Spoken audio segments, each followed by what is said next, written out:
अस्सलाम वालेकुम एवरीवन, आपकी होस्ट नैयाब। आज मैं आपको एक ऐसी शख्सियत से मिलाऊंगी जो गवर्नमेंट सर्वेंट है। आज इनसे पूछते हैं इनका तारुफ क्या है। अस्सलाम वालेकुम, I am Khadija, I am government servant और आजकल मैं इस गवर्नमेंट डिपार्टमेंट की बहू हूँ। क्या आप इस डिपार्टमेंट की बहू हैं? ये तो कोई ओहदा ना हुआ, मैंने तो आज तक ऐसी कोई बात सुनी ही नहीं। मुझे पता है आप क्या कहना चाह रही हैं। ये सारी की सारे पोस्टों के नायब, सारे आप जो सोच रही हैं ये सारी की सारी पोस्टें हैं, ये सारी की सारी कागजी कार्रवाई है, गवर्नमेंट के स्कैन है और मैं जो हूँ हकीकत में मैं अपने आप को वही समझती हूँ। अच्छा, आप ये बात मुझे एक्सप्लेन करके बता सकती हैं? आपको ये बात समझनी है, मैं आपको एक्सप्लेन कर देती हूँ। मेरे जौन से अब्बू हैं वो इस डिपार्टमेंट में जॉब करते थे। जब मैं पैदा हुई तो मैं इस डिपार्टमेंट की बेबी थी। जब मैं 18 साल की हुई तो मेरे अब्बू ने मुझे यही जॉब करवाई, तो मैं इस डिपार्टमेंट की क्या बन गई? बेटी। और फिर मेरे इसी डिपार्टमेंट के एक डायरेक्टर से शादी हुई तो मैं इस डिपार्टमेंट की बन गई बहू। क्या बन गई? बहू। और आजकल मैं इस डिपार्टमेंट की क्या हूं? बहू। और मुझे उम्मीद है मेरी जो सी नस्लें जवान होंगी, मेरे बच्चे जवान होंगे, वो भी इसी डिपार्टमेंट में जॉब करेंगे और मैं इस डिपार्टमेंट की माँ बन जाऊंगी। और मुझे उम्मीद है उनके मेरे बच्चों के भी बच्चे इसी डिपार्टमेंट में जॉब करेंगे और मैं इस डिपार्टमेंट की दादी बनूंगी।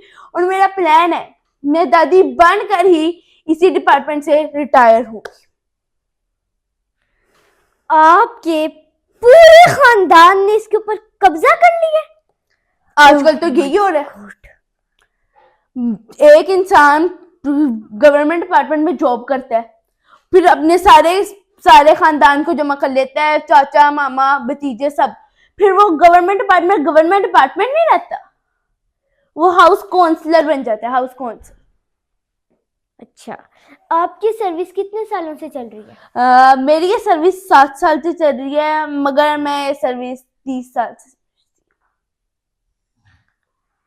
आप खुद 25 साल की हैं और आप इसको 30 साल से कैसे समझ सकती हैं? जब मेरे अब्बू की शादी हुई तो इसी डिपार्टमेंट में थे, और जब मैं पैदा हुई तब से ही मैं अपने आप को इस डिपार्टमेंट का हिस्सा समझती हूँ।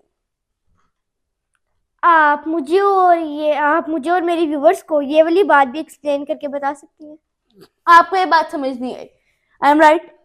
आपको ये बात समझ नहीं आई। आपको ये बात इसलिए समझ नहीं आई क्योंकि मैं हकीकत से बात कर रही हूँ, हकीकत से काम ले रही हूँ। और जो हमारे माशरे में सच बोलना शुरू हो जाता है, लोग उसको पागल समझना शुरू हो जाते हैं। इसीलिए आपको मेरी बात समझ में नहीं आ रही। अच्छा, आप तो मतलब बहुत ज्यादा सच्ची हैं। आपने तो अपना फ्यूचर भी फिर प्लान कर लिया होगा कि आपने अपने बच्चों को भी इसी डिपार्टमेंट में जॉब करवानी है। देखें, हम जितने नकट्टू हैं, निकम्मे हैं, तो हमारे बच्चे भी हमारे जैसे ही होंगे। हमारे जैसे नमूनों को गवर्नमेंट ही जॉब देती है।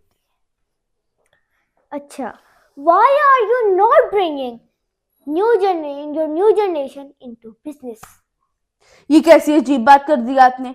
एक इंसान इतनी जद्दोजहद करके, मेहनत करके इतना बड़ा बिजनेस इकट्ठा करता है, आखिर में क्या करना होता है? इतनी बड़ी प्रॉपर्टी तो दुनिया में ही रह जाती है, आखिर में क्या करना होता है? इससे मर जाना है। इंसान ने मर जाना है तो इंसान को चाहिए अपनी जिंदगी एंजॉय करे, सरकारी नौकरी करे, एंजॉय करे अपनी जिंदगी। और मेरी जो सी आने वाली नस्लें हैं वो भी इधर ही जॉब करेंगी और मेरी तरह ही होंगी। और ये जो सा अभी तक डिपार्टमेंट है ना, ये समझते हमारा ही है। अच्छा, देखिए नाजरीन, आप लोगों ने इनके साथ मिलके मेरी सारी गुफ्तगू सुन ली होगी और इनकी भी न्यू सिस्टम होता है। अच्छे सिस्टम में अच्छे लोग ही काम करते हैं और बुरे सिस्टम में बुरे लोग।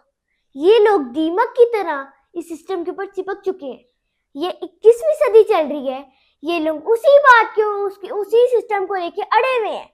आखिर कब तक IMFC से हम लोग भीख मांग मांग के इनकी तनख्वाहें पूरी करेंगे? कब तक? लिहाजा इस सिस्टम को बदलें। कब तक आप पुराने सिस्टम के लिए ही बैठे रहेंगे? और ये है पार्ट 1।